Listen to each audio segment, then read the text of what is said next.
May I speak the truth in love?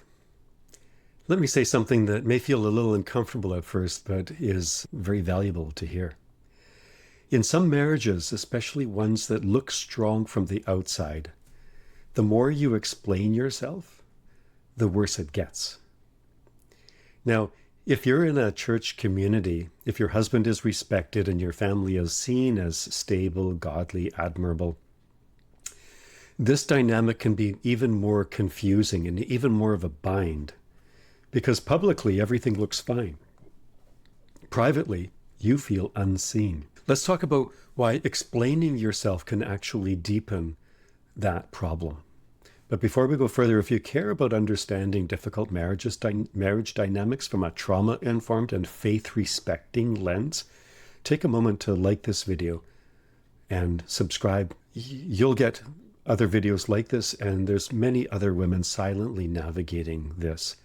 And your liking and subscribing helps those women find this resource, because these conversations matter. Here's what happens. You feel hurt. You try to clarify. You try to explain your intention. You provide context and you soften your tone, and maybe even you bring scripture into it. You try to show humility, right? You do your best to take the log out of your own eye before approaching your husband with a speck in his eye, which maybe isn't a speck. You try to show that you're not attacking. You try to prove that you're reasonable. And instead of feeling heard, you get dissected. Your tone gets examined. Your delivery gets corrected. Your memory gets questioned. And somehow by the end of it, you end up apologizing, but you don't even know what you did wrong. But because the conversation drifted, you end up confused and apologizing just because you want to shut down the conversation. Here's the truth. Explaining works when two people are trying to understand each other. It does not work when one person is trying to preserve control of the narrative. Okay? Now, let's add another layer. In church environments, image matters. I'm not saying that's a good thing, but it's reality. Stability matters, reputation matters, leadership matters, and spiritual appearance matters. And sometimes, not always, but sometimes conflict becomes a threat to image. Again, I'm not saying this is a good thing.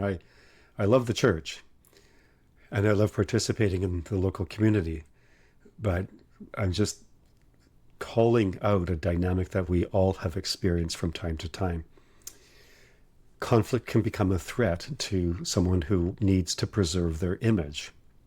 So instead of addressing the issue, the focus shifts to preserving the appearance of harmony.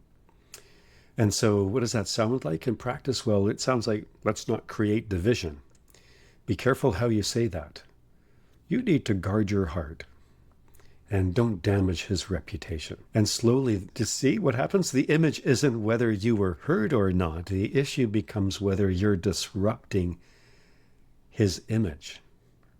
And managing somebody else's image is exhausting, and you are definitely not called to that assignment. You end up managing the marriage, the emotional dynamic, and the public perception of the marriage all at once. So we need to go a layer deeper and understand and explain what's happening neurologically.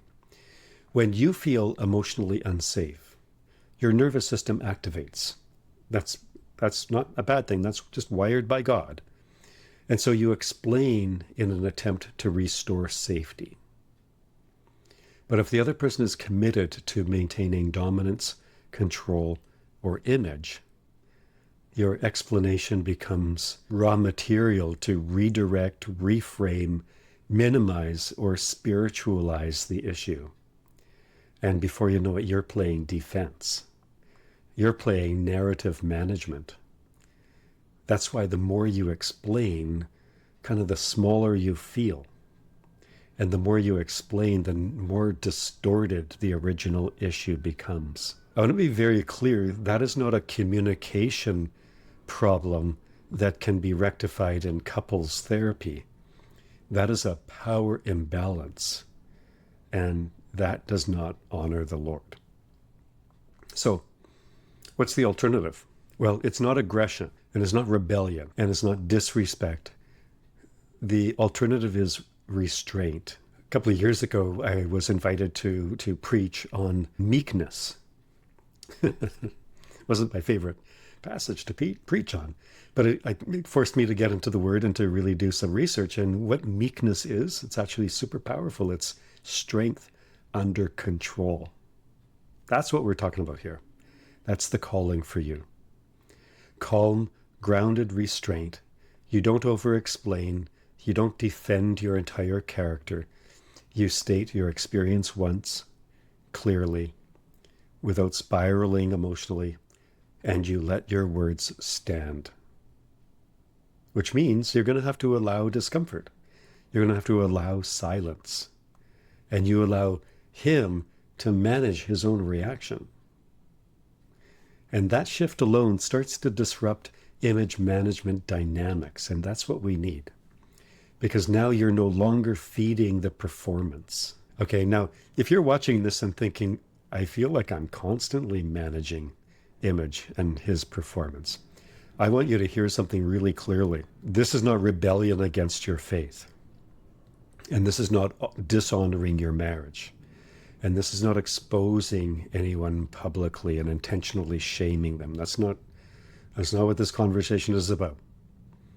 It's about reclaiming your internal clarity.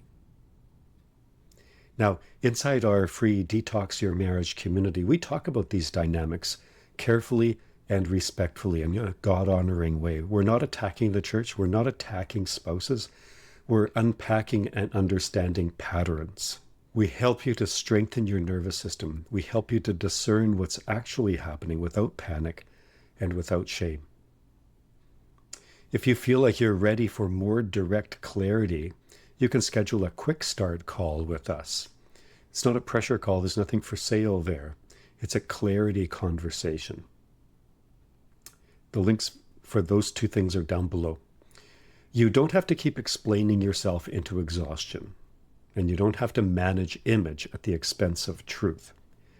And you don't have to do this alone.